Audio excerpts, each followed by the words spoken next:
কিয়ামতের একটা মাঠ হবে, খুব ভয়ঙ্কর জায়গা একটা, এত ভয়ঙ্কর, এত কঠিন দিন হবে।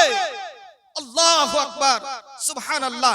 ওই কঠিন দিনের ব্যাপারে আল্লাহ রাসূল সাল্লাল্লাহু আলাইহি সাল্লাম বক্তব্য রাখতে গিয়ে বলেছিলেন, পৃথিবীর যত নর নারী পৃথিবীতে এসেছে সবাইকে একত্রিত করা হবে, আর সবাই মায়ের পেট থেকে যেমন উলঙ্গ এসেছে ওই কিয়ামতের মাঠে সব উলঙ্গ হয়ে বসবে, দাঁড়িয়ে যাবে, উলঙ্গ হয়ে জমা হবে।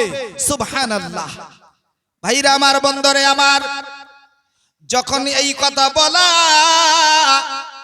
মা আয়েশা রাদিয়াল্লাহু তাআলা আনহা আল্লাহর নবীকে বললেন, ইয়া হাবিবাল্লাহ, ইয়া রাসূলুল্লাহ, কিয়ামতের মাঠে পৃথিবীর মানুষদের একত্রিত হবে, উলঙ্গ অবস্থায় থাকবে কেউ। আচ্ছা বলুন তো, ওরা কি কবরে লজ্জা স্থানের দিকে তাকাতাকি করে, ওরা কি লজ্জাবোধ মনে করবে নাকি বলো? ভাইরা আমার, বন্দরে আমার, আল্লাহর নবী আয়েশাকে বললেন, আয়েশা রে শোনো, দুনিয়াটা কিয়ামতের মাঠটা এমন কঠিন দিন হবে, এমন ভয়ঙ্কর দিন হবে রে আয়েশা। আল্লাহর নবী বললেন, মানুষ এত নাফসি নাফসি করবে, তরাহি তরাহি করবে, হাই হাই করবে, কেউ কাউরির দিকে পাগলের নেই যেন ওরা এপন ওপরে ছুটাছুটি করবে রে আয়েশা। কেউ কাউরির দিকে এক সেকেন্ডের মতো তাকাবার সময় পাবে না। শুধু তাই নয়, এরা আয়েশা কত ভয়ঙ্কর হবে রে। দুনিয়ার বুকে কোন মায়ের পেটে যখন সন্তান ধরে, যখন 9 মাস 10 মাস 10 দিন হয়ে যায়, যখন সন্তান ভূমিষ্ঠ হবে, এমন সময় যখন বেদনা উঠে গেল, প্রথম মহিলার বাচ্চা হবে, প্রথম মায়ের সন্তান দুনিয়াতে আসবে, আয়েশা রে ওই মা কাটা কবুতরের মতো যেন ছটফট করতে থাকে, এত যেন বেদনা মারে বাপরে করে চিৎকার করে। ওই মা অজ্ঞান হয়ে গেল, বিষের জ্বালায় অজ্ঞান হয়ে যায়। সুবহানাল্লাহ। বাপ মা সহ্য করতে না পেরে সন্তান ভূমিষ্ঠ বাড়িতে হলো না, তাড়াতাড়ি করে অ্যাম্বুলেন্সের ব্যবস্থা করে, 4 চাকার ব্যবস্থা করে ওকে কাটিহার হসপিটালে নিয়ে গেল। বাপজান আমার, কাটিহার হসপিটাল ওয়ালা তাকে ট্রান্সফার করলো, কোথায় শিলিগুড়ির মাটিতে ট্রান্সফার করলো। ওই কাটিহার আর শিলিগুড়ির মধ্যে, শিলিগুড়ি যাওয়ার মধ্যখানে এই যে মায়ের বেদনা, এই বেদনার কারণে ওই মা অজ্ঞান হয়ে চলো, কখন তার দম বেরিয়ে গিয়েছে।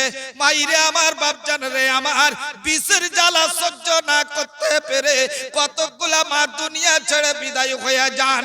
আয়েশা রে এমন একটা ভীষণ দিন হবে রে, ওই দিন সেই সমস্ত মহিলাদের পেটে সন্তান থাকলে আয়েশা রে ওই যে নাফসি নাফসি করবে, হায় আমার কি হবে, হায় আমার কি হবে রে।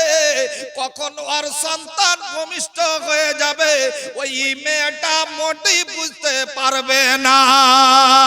এটা হলো মুনাফিকের আলামত।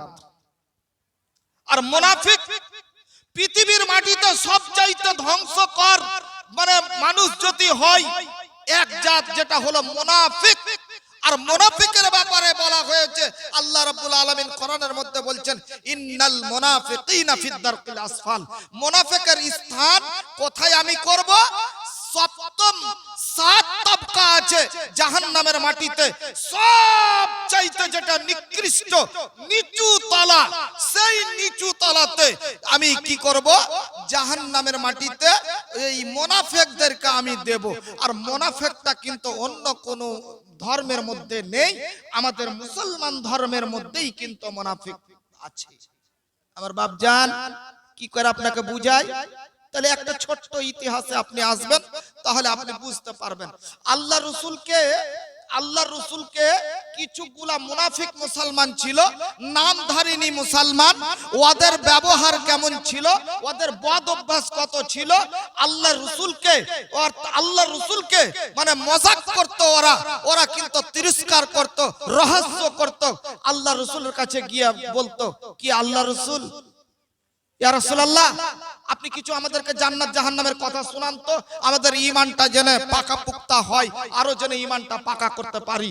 আল্লাহ রসুল তো আর জানে না যে এরা আমাকে ধোঁকা দিবে, ধোঁকা, আমার সঙ্গে খেয়ানতি করবে, এটা কিন্তু আল্লাহ রসুল জানতেন না, কারণ আল্লাহ রসুল গায়বের খবর জানতেন না। আমার বাপজান যদি জানতো তাহলে চট করে আমাদেরকে সঙ্গে সঙ্গে মুখে জবাব দিয়ে দিত, বেঈমান, তুই মুনাফিক মুসলমান, তুই আমাকে ধোঁকা দেওয়ার জন্য আমাকে বক্তব্যের মাঠে উঠিয়ে দিবি, দিয়ে তোরা সুরসুর করে উঠে পালাবি, বলে দিতেন। কিন্তু না, আল্লাহ রসুল গায়বের খবর তো জানেন না। এবার ওই মুনাফিক গুলা নিয়ে বসত আল্লাহ রসুলের সভাতে, আর আল্লাহ রসুলকে বক্তব্যে উঠিয়ে দিতেন, হাদিস কোরআনের আলোচনা আপনি আল্লাহ রসুল করতেন। করতে গিয়ে এই বাকার এরা তখন করতো কি, এক অপরে ইশারা দিয়ে একে একে উঠে সভাটাকে খালি করে চলে যেত। আল্লাহু আকবার।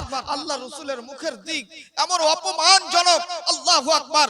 এই অপমানটাকে মহান আল্লাহ রাব্বুল আলামিন আরশে ইলাহি থেকে মানে সপ্তম আকাশের উপর থেকে দেখছেন, আমার নবীকে ধোঁকা দেওয়া, সুবহানাল্লাহ, আমার রাসূলকে মানে বেইজ্জতি, আমার রাসূলের বেইজ্জতি করা। আমি আল্লাহ কসম, আমার জাতের কসম দিয়ে আমি বলছি যে আমি এই মানে মুনাফিক যারা আমার রাসূলকে যারা ধোঁকা দিল, ওদের জাহান্নামে সবচেয়ে স্থান নিচু তলায় করব। তাহলে আমার রাসূলকে আমার একটা সুসংবাদ দিয়ে দিই। কি সুসংবাদ? কি বলে ওরা? বাড়ি গিয়ে ওদের বংশের মধ্যেকার লিডার গুলাকে বলছে যে তোরা কোথায় গিয়েছিলি? বলে নবীর সভাতে গিয়েছিলাম। কেন গিয়েছিলি? বলে রসুলকে ধোঁকা দিতে, মুহাম্মদকে ধোঁকা দিতে গিয়েছিলাম, মুহাম্মদের আল্লাহকে ধোঁকা দিতে গিয়েছিলাম। আল্লাহু আকবার। আল্লাহ কোরআনের মধ্যে বলছেন, বিসমিল্লাহির রহমানির রহিম, يخادعون الله والذين آمنوا وما يخدعون إلا أنفسهم وما يشعرون। আল্লাহ রাব্বুল আলামিন তার নবীকে সংবাদ দিলেন, এ আমার নবী, আপনাকে বেইজ্জত ওরা করেনি, আপনাকে ওরা অপমান করেনি, ওরা আপনাকে ধোঁকা দেয়নি। ওরা বাড়িতে গিয়ে নিজের বড় বড় লিডারদেরকে গিয়ে বলে কি, ইউখাদিউন আল্লাহ, আমরা আল্লাহকে ধোঁকা দিয়ে আসলাম, ওয়াল্লাযিনা আমানু, এবং ওই আল্লাহর উপরে যারা ঈমান এনেছে, আমার মুহাম্মদের উপরে যারা ঈমান এনেছে, ওদেরকে আমরা ধোঁকা দিয়ে চলে আসলাম। কিন্তু আল্লাহ বলছেন, নবী গো, ওরা আল্লাহকে ধোঁকা দেয়নি, ওরা আমার নবীকে ধোঁকা দেয়নি, ওরা ঈমানদারকে ধোঁকা দেয়নি, ওরা মুমিনদেরকে ধোঁকা দেয়নি, ওরা ইল্লা আনফুসাহুম ওয়া মা ইয়াশউরুন, ওরা নিজেরাই নিজেদেরকে ধোঁকা দিল। বেকুবেরা বুঝতে পারলো না আমি কাকে ধোঁকা দিলাম।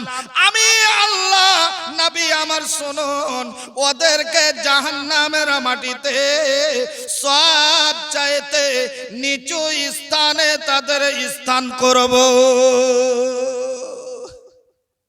বাপজান, খবরদার মুনাফিকের আলামত নিবেন না। আপনাকে আমি জোর হাত করছি, দিতে না পারবেন দোয়া দিবেন আপনি, কিন্তু মুনাফিকের আলামত নিবেন না। আপনার কল্যাণের কথা আজকে আমি বলবো ইনশাআল্লাহ। ওয়া মা তৌফিক ইল্লা বিল্লাহ।